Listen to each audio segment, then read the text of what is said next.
Boy, Steve, you really are bored. Tell you what I think I'll do. I think I'll read you some quotations about boredom, and that might keep you from being bored by hearing these quotations about boredom.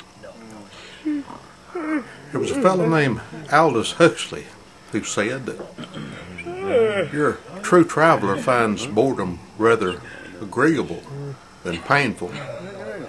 It's his symbol of his liberty, his excessive freedom. He accepts his boredom when it comes, not merely philosophically, but almost with pleasure. And Bess Letson Taylor said, "A bore is a man who, when you ask him how he is, he tells you." And good old Bette Midler had a saying about boredom. She said, "Cherish forever what makes you unique, 'cause you're really a yawn if it goes." And Charlotte Whitten made a statement that said, "Boredom is like a pitiless zooming in." Well, I better read that one again. I messed it up. Charlotte Whitten said, "Boredom is like a pitiless zooming in on the epidermis of time. Every instant is dilated and magnified like the pores of the face." Now that quotation on boredom should certainly keep you from being bored, because that's a deep one there. You have to think about that one. Ellen Parr said, "The cure for boredom is curiosity, and there's no cure for curiosity." Eric Hoffer, excuse me, said, "I've been eating roasted peanuts. Is the reason I had the clogged up esophagus, trachea, esophagus, throat. Roasted peanuts will do that to you." Anyway, Eric Hoffer said, "When people are bored, it's primarily with their own selves that they are bored." And here's a nice long one. And I can probably imagine there, Steve, right now you're getting less and less bored as you listen to these quotes on boredom. I know it's catching your attention, and it must be fascinating to hear these quotes on boredom. So here's a nice long one that you'll really enjoy. Fritz Riddle. You wonder if Fritz might not be German, possibly. "Boredom will always remain the greatest enemy of school disciplines. If we remember that children are bored not only when they don't happen to be interested in the subject or when the teacher doesn't make it interesting, but also when certain working conditions are out of focus with their basic needs, then we can realize what a great contributor to discipline problems boredom really is."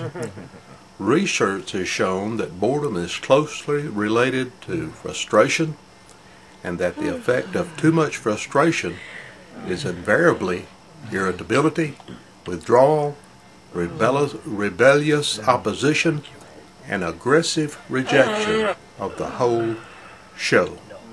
And that was Fritz Riddle and his say on boredom.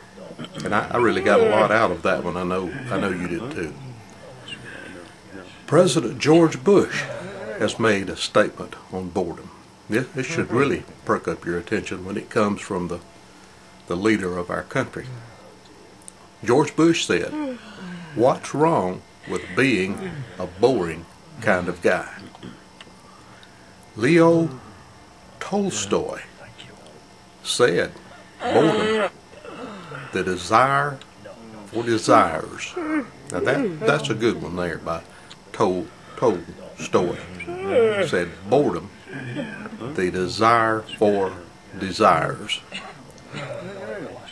And here is a person, don't know if it's male or female, but the name is Lin Yutang. Might be Chinese, might not be Chinese, might be otherwise. Lynn said, probably the difference between man and the monkeys is that the monkeys are merely bored, while man has boredom plus imagination. Metallica, that famous rock band,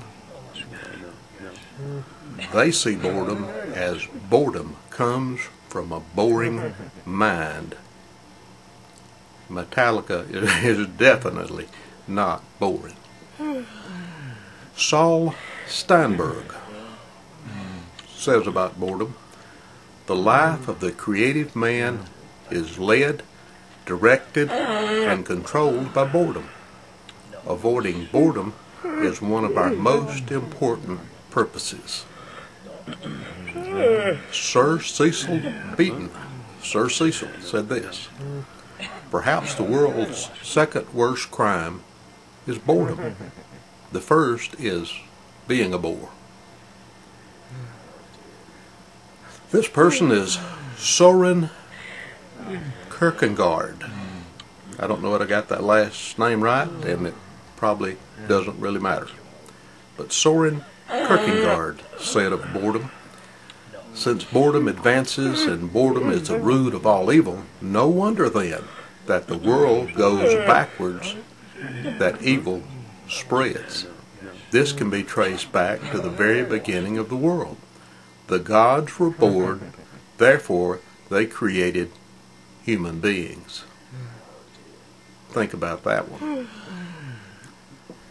Susan Sontag said, boredom is just the reverse side of fascination. Both depend on being outside rather than inside a situation, and one leads to the other. And here's the last one. Virginia Woolf said, yet it is in our idleness, in our dreams, that the submerged truth sometimes comes to the top. And Steve, I hope you've enjoyed these quotations on boredom, and by watching this you'll be less bored.